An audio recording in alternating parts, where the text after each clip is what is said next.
الرحيم، والصلاة والسلام على أشرف المرسلين. باسكو ما نعرفوش شكون راهم في القاعة، دونك أكيد راح نرتكبوا شوية أخطاء بروتوكولية، ولكن نبداو بالأخ والصديق السيد الأمين العام الوطني للنقابة الجزائرية لعمال التربية، وكل الإخوة أعضاء القيادة الوطنية والقيادة البيئية، السادة نواب البرلمان بغرفتيه، السيد مدير التربية، السيد الأمين العام لمدير التربية بالأسفل، السادة أعضاء المجلس الشعبي البدائي، إطارات الأمة، ضيوفنا الكرام، السيدات والسادة مندوبي المؤتمر الأول، السلام عليكم ورحمة الله تعالى وبركاته. حقيقة أمر سعيد جدا أننا نتواجد معكم في جلسة افتتاحية للمؤتمر الوطني الأول للنقابة الجزائرية لعمال التربية. حضورنا بطبيعة الحال ماهوش فقط حضور بروتوكولي، حضورنا معكم إلى أشغال هذا المؤتمر هو التزام متعدد الأبعاد. حضورنا معكم كمواطنين، كسياسيين، كزملاء كذلك في المهنة تاع التربية والتعليم، باعتباري أستاذ سابق في قطاع التعليم العالي والبحث العلمي. حضورنا هو التزام متعدد الأبعاد. حضورنا في البداية هو التزام دستوري. دستور الجمهورية نتاعنا يعطي، خاصة الدستور الأخير تاع 2020 يعطي مكانة بارزة للحقوق الأساسية سواء كانت فردية أو جماعية. يعطي مكانة بارزة للعمل النقابي وحرية التجمع واللقاءات. إذن حضورنا اليوم هو تجسيد لهذا الالتزام الدستوري اللي بادر به السيد رئيس الجمهورية في التعديل الدستوري الأخير شهر نوفمبر 2020. حضورنا اليوم كذلك معكم إخواني أخواتي هو التزام حزبي. الاتحاد الوطني الجمهوري منذ تأسيسه في 5 مايو 95، بعد يومين أو 3 نحتفل بالذكرى 28 لتأسيس الحزب على يد شخصيات وطنية تاريخية كبرى، منهم من انتقل إلى رحمة الله ومنهم من ما زال على قيد الحياة، نتمنى لهم ربي يطول في حياتهم.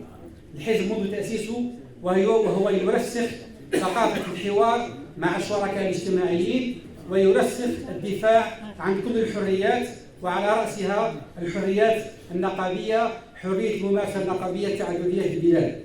حضورنا معكم اليوم كذلك إخواني أخواتي هو التزام أخلاقي.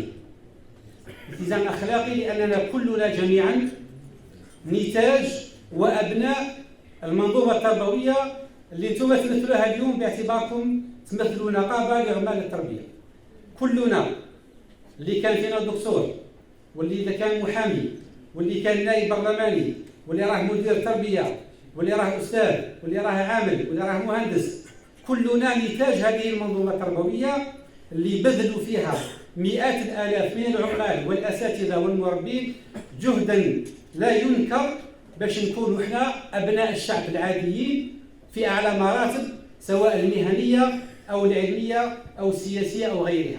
إذن حضورنا اليوم هو التزام أخلاقي لكي نرد الجميل للذين صنعوا لنا نجاحاتنا في مختلف المجالات. وحضورنا كذلك إخواني أخواتي لهذا المؤتمر هو التزام وطني. C'est un engagement citoyen. لأننا قبل ما نكون مسؤولين سابقين أو أحزاب سياسية أو نواب برلمانيين أو جمعيات مجتمع مدني، احنا في الدرجة الأولى مواطنين، واحنا أولياء أمور. عندنا أولادنا يقرأوا في المنظومة التربوية ونتحيروا على مستقبل أولادنا، نفرحوا كي تكون المنظومة التربوية تاعنا في المستوى وتتيح تعليم ذي جودة وتعليم راقي لأبنائنا وبناتنا، ونحزنوا ونتقلقوا كي تكون هناك نقائص في هذه المنظومة التربوية. خلينا نتكلموا بصراحة. سيد مدير التربية تكلم على الجهد نتاع الدولة اللي عمرنا ولا ننكروه منذ 60 سنة تاع استقلال، والدولة واضعة قطاع التربية والتعليم على رأس الأولويات. والسادة النواب هنايا تاع البرلمان يأكدوا لنا باللي ميزانية قطاع التربية والتعليم في السنة هذه 2023 ربما هي الميزانية الأولى أو الميزانية الثانية من بين ميزانية الدولة، وارتفعت بنسب معتبرة. ولكن هل نحن راضون كمواطنين كأولياء تلاميذ؟ هل نحن راضون على أداء المنظومة التربوية؟ نظن ربما كلنا نقولوا باللي كاين شيء إيجابي لازم نثمنوه نحافظوا عليه، وكاين نقائص وسلبيات في لدى مختلف شركاء يعني لي زانترفونون في هذه المنظومه تاع التربويه هذه. نعطي واحد المثال فقط في دراسه احصائيه اللي قامت بها وزاره التربيه الوطنيه، ونظن ربما فيكم كثير يعرف هذا الشيء منذ سنوات. دراسه احصائيه ل 500,000 تلميذ من تلاميذ كيفاش تقولوا امتحانات نهايه اطوار سيزيام اني تاع بكري، وامتحان شهاده التعليم المتوسط، وامتحان البكالوريا. في دراسه احصائيه تاع 500,000 تلميذ من هذو حسبوا لهم المعدل نتاع المواد الاساسيه في الامتحانات هذه. المواد نتاع الرياضيات 6/20 معدل، المواد تاع اللغه العربيه والفرنسيه 7/20 معدل، واللغات والتاريخ كيف. هذا واش معناه؟ معناها رانا ننتج ابنائنا نتاج المنظومه التربويه مع الاسف الشديد. الطفل ما يميتريزيش العلوم، ما يميتريزيش الرياضيات، اذا ما تقدرش تتكلم عليه في المستقبل في بناء اقتصاد المعرفه اللي اصبح الان تحدي اساسي، والسيد رئيس الجمهوريه واضع عليه كل جهد الحكومه في اطار ما يسمى باقتصاد المعرفه والاقتصاد الرقمي والمؤسسات الناشئه. التلميذ اللي رانا نكونوه كي نقولوا التلميذ نقولوا كذلك الطالب الجامعي، انا ثاني مسؤوليه كاساتذه جامعيين، نتكلم عن المنظومه تاع التربويه بقطاع التربيه والتكوين المهني والتعليم العالي. نخاف لا اللغه العربيه نتاعو، لا الفرنسي اللي يقراها عده سنوات، ولا لونجلي اللي زدناها له مؤخرا بشكل ايجابي، توجه ايجابي لانفتاح كل اللغات، ولكن ما حضرناهاش الارضيه اللازمه. الطفل ما يتحكمش في اللغات، دونك كيفاش راح ينفتح على العالم؟ ثالثا الطفل ما يتحكمش كذلك في التاريخ، في الماده تاع التاريخ نتاع التربيه الاسلاميه، معناه الموروث الديني تاعو والحضاري واللغوي كذلك ما يتحكمش فيه، يعني يقدر يخرج تلميذ مهزوز من ناحيه القيم الوطنيه تاعو. هذه هي الحوصله الان، فيه جهد عظيم، فيه ميزانيه، فيه امكانيات كبيره توضع تحت تصرف قطاع التربيه، ولكن محتاجين اصلاح منظومه التربويه. الاصلاح هذا باش ما يكونش كلمه فقط، الجميع يتكلموا عن الاصلاح، كي الاحزاب، كي الجمعيات، كي الاساتذه، كي الوزاره، كي رئيس الجمهوريه، ولا واحد راضي. ولكن ما هو الاصلاح اللي نحتاجوه؟ اصلاح ماذا ومن اجل ماذا؟ اصلاح اللي ندعيو ليه ونامنوا به احنا كاولياء وكاحزاب سياسيه هو منظومه تربويه تاع المواطنه، ماهيش منظومه اللي تربي او تنشئ المناضل في الحزب السياسي او المتحزب. نبحث على منظومه تاع المواطنه اللي تبني لي مواطن صالح. المنظومه هذه اللي تحتاج اصلاحات تتبنى على اساس حوار، وين نشارك في الاصلاحات كل الشركاء الاجتماعيين، ما يكونش اصلاحات يقررها فقط الوزير او يقررها الاستاذ او تقررها فقط النقابه. اذا ندعو الى حوار مع الشركاء الاجتماعيين، مع المختصين، مع اولياء الامور باش نمشي، لان اصلاح المنظومه التربويه هو ملف مجتمعي، ما يهمش فئه على حساب فئه او جهه على حساب جهه، وانما يهمنا كامل. وهذا موضوع نبنيو عليه المستقبل نتاعنا. يعني اصلاح المنظومه التربويه باش تكون تنشئ المواطن الصالح اللي في نفس الوقت متشبع بالقيم نتاعو، متشبع باللغه نتاعو العربيه والامازيغيه، متشبع بالدين نتاعو، بالتاريخ نتاعو الى ابعد حد. ولكن التشبع هذا ما لازمش يولي انغلاق وتزمت واحيانا تعصب او تطرف. نعم نربي اولادنا على القيم اللي تبني الشخصيه الجزائريه بمختلف ابعادها، وفي نفس الوقت منظومه تربويه تبني لي تلميذ متفتح على قيم عصرنا والحداثه. كي نتكلموا على قيم عصرنا والحداثه هي اللغات الاجنبيه، هي الفنون، هي الثقافه، هي المسرح، هي الموسيقى، هي الرياضه، هي قبول الاخر. قبول الاخر ماهوش كيما راك حاب وانت يكون، قبول الاخر كما هو راه باختلافه، سواء كان لغوي او ثقافي او ديني او جنسي او عرقي او اي نوع من الاختلاف.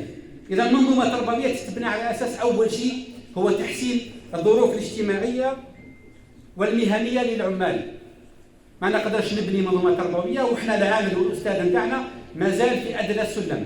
هناك زيادات معتبره اقرها رئيس الجمهوريه ونتمنى تكون اكثر، لان قطاع التربيه ماهوش كما باقي القطاعات. قطاع التربيه هو الاساس في بناء المجتمع، إذا إصلاح المنظومة التربوية من خلال دعم المكانة الاجتماعية والمهنية تاع الأستاذ، من خلال تكوين الموارد البشرية تكوين مستمر، وليس نجيبوا فقط الناس من الجامعة باش نعمروا بها المقاعد في المنظومة التربوية.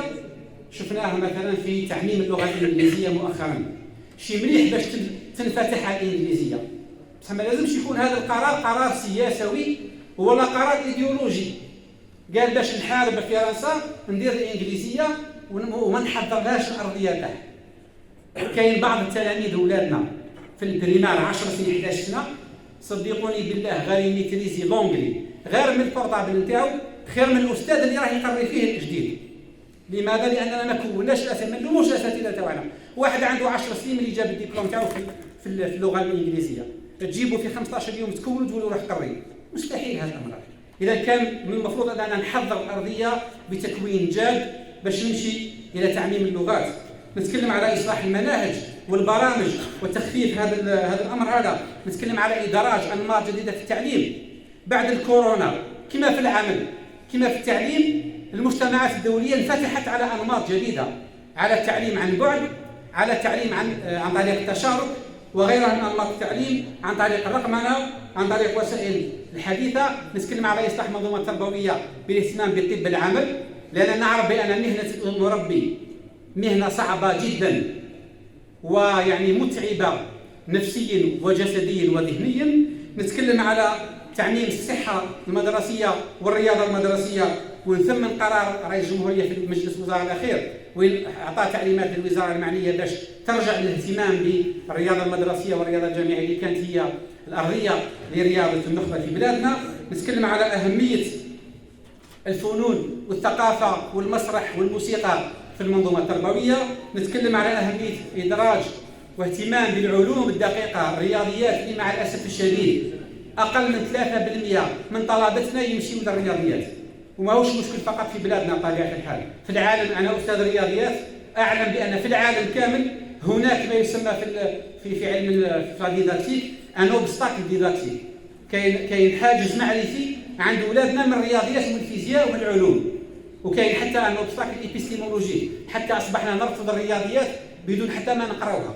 إذا هناك مسارات ترقية، هناك الحوار الاجتماعي. ما يمكنش نعدلوا قوانين اللي تمس النقابات كما قانون العمل وقانون حق الإضراب وقانون ممارسة أو قانون فض النزاعات الاجتماعية دون ما نشارك المعنيين. كذلك نتكلم على إصلاح الامتحانات النهائية، إصلاح نظام البكالوريا، إصلاح المتوسط. ماهوش معقول كل الدول الآن تنظم البكالوريا تاعها بشكل مخفف على أولادنا وإحنا مازلنا نضغطوهم في 3 أو 4 أيام. نتكلم على مرافقة المجتمع المدني وخاصة جمعية أولياء التلاميذ. نتكلم على تأطير أو معالجة ما يسمى بالدروس الخصوصية التي أصبحت الآن ظاهرة تنخر المجتمع. لازم نفهم ما هي أسبابها ونسعى إلى إيجاد حلول. كنت أتمنى باش نشارك معكم بأفكار أخرى، فقط أختم بكلمتي، أعتقد أني طولت. نقول فقط بأننا كسياسيين وكرجال دولة منفتحين على التعاون مع المجتمع المدني ومع النقابات. لازم يكون هناك تبادل بين كأحزاب سياسية وبين النقابات، تبادل دون أن يتغول أحدنا على الآخر. احنا مع القانون الذي يفصل بين العمل السياسي والعمل النقابي. نعرف بأن النقابات في بلادنا أغلبيتها مسيسة وهذا موش مليح، ولكن لازم يكون هناك فضاء للتبادل حول القوانين، حول كما يقولوا الدبلوماسيين، حول القضايا ذات الاهتمام المشترك. نتمنى لإخواننا المؤتمرين في هذا المؤتمر الأول للنقابة الجزائرية للتربية كل التوفيق والنجاح في خدمة أولا الدفاع عن حقوقهم المشروعة وفي خدمة المنظومة التربوية في سبيل رقي هذه المنظومة نعتمد عليها في باقي الإصلاحات. شكرا لكم وأن يتواجه على كلام الاستماع.